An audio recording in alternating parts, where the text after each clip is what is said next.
بسم اللہ الرحمن الرحیم۔ سال 2023 اختتام پذیر ہو رہا ہے اور اس کی آخری گھڑیاں باقی ہیں، یعنی یہ سال 2023 ہمارے لیے ایک ماضی بن گیا ہے۔ آئیے اپنے اس ماضی کو دیکھیے اور حساب کریں کہ ہم نے کیا پایا اس میں اور کیا کھویا۔ البتہ یہ یاد رکھیے، دونوں اعتبار سے زندگی کے دو حصے ہیں، ایک دنیاوی زندگی اور ایک روحانی زندگی۔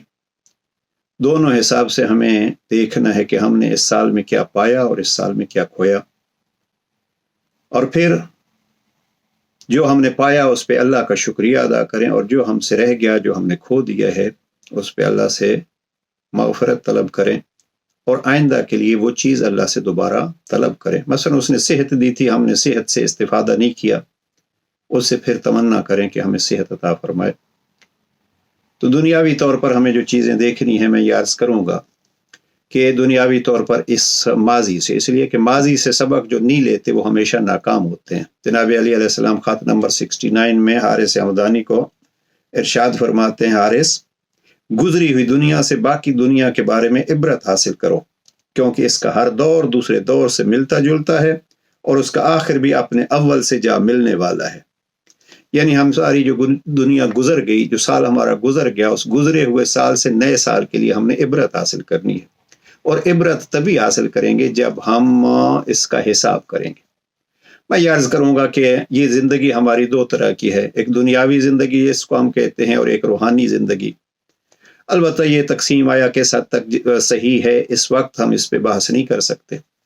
میں یہ گزارش کرنا چاہتا ہوں کہ دنیاوی طور پر آپ دیکھیے ہم نے مالی طور پر کیا فائدہ اٹھایا اور کیا نقصان ہمیں ہوا۔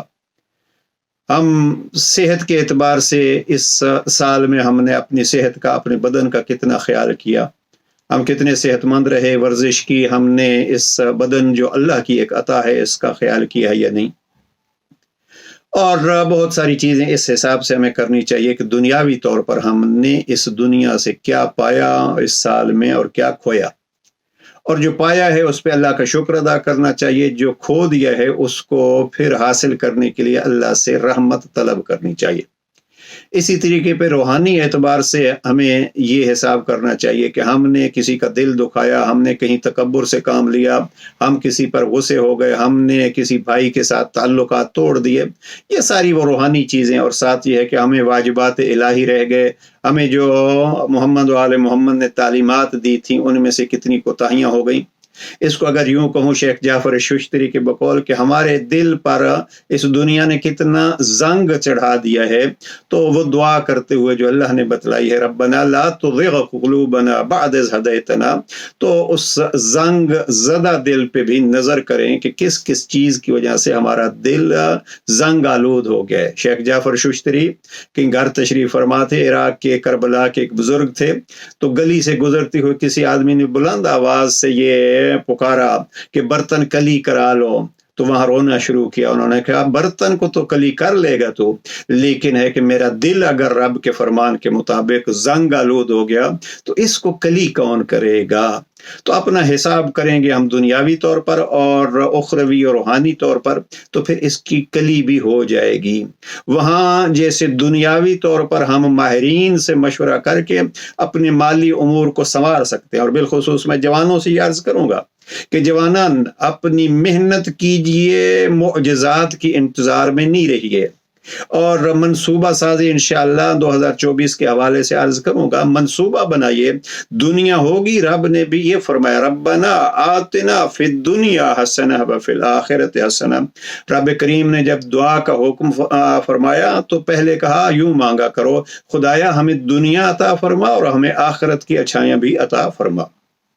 تو یہ دونوں چیزیں ہم نے ماضی میں دیکھنی ہے کہ ہمیں رب نے کتنی چیزیں دنیا کی عطا کی، ہم نے ان کو کیسے سنبھالا، وہ امانت تھی اس کریم اللہ کی، ہم نے کہیں اس میں خیانت تو نہیں کی۔ اسی طریقے آخرت کے لیے جو مواقع اس کریم اللہ نے دیے، مثلا اس نے وقت ہمیں دیا کہ ہم نے وقت ضائع تو نہیں کر دیا، اب اگر وقت ضائع کر دیا ہے تو اس کی معافی اس سے مانگنی چاہیے۔ رہ گیا دل اگر زنگ آلود ہو گیا تو شیخ جعفر کی طرح ایک بڑا آسان نسخہ ہے، اور وہ آسان نسخہ ہے کہ آج راتیں ذرا طولانی ہیں، رات کے آخری حصے میں علامہ اقبال کے بقول وہ آہ سحر کے ذریعے سے ہم اپنے دلوں کو زنگ سے پاک کر سکتے ہیں، اپنا تعلق قرآن مجید سے جوڑ سکتے ہیں۔ بس اتنا عرض کروں کہ نہج البلاغہ میں بہت ساری جگہوں پہ جناب امیر علیہ السلام نے یہ فرمایا ہے کہ ماضی سے سبق لو۔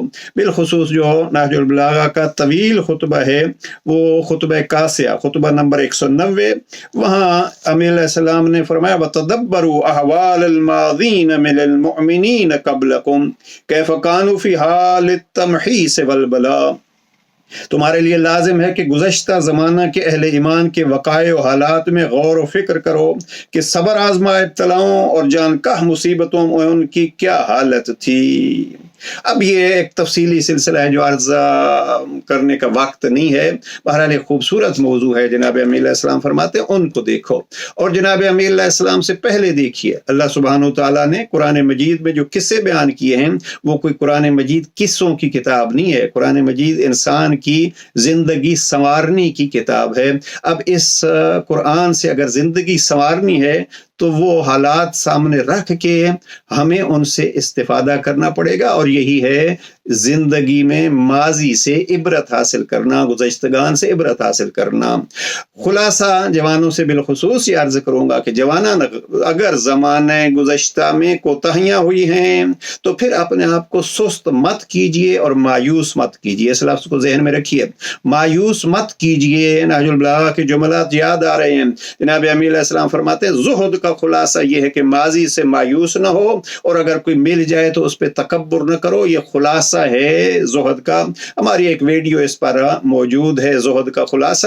تو اس انداز میں عرض کر رہا ہوں کہ اگر سال 2023 میں کوتاہیاں ہوئی ہیں، غلطیاں ہوئی ہیں تو مایوس نہیں ہوئیے، اگر دنیاوی طور پر غلطیاں ہوئی ہیں تو ان سے بھی دوری کے لیے اب پلان کیجئے، اور اگر رب کے سامنے غلطیاں ہوئی ہیں تو ان کے لیے بھی رب سے معافی مانگیے۔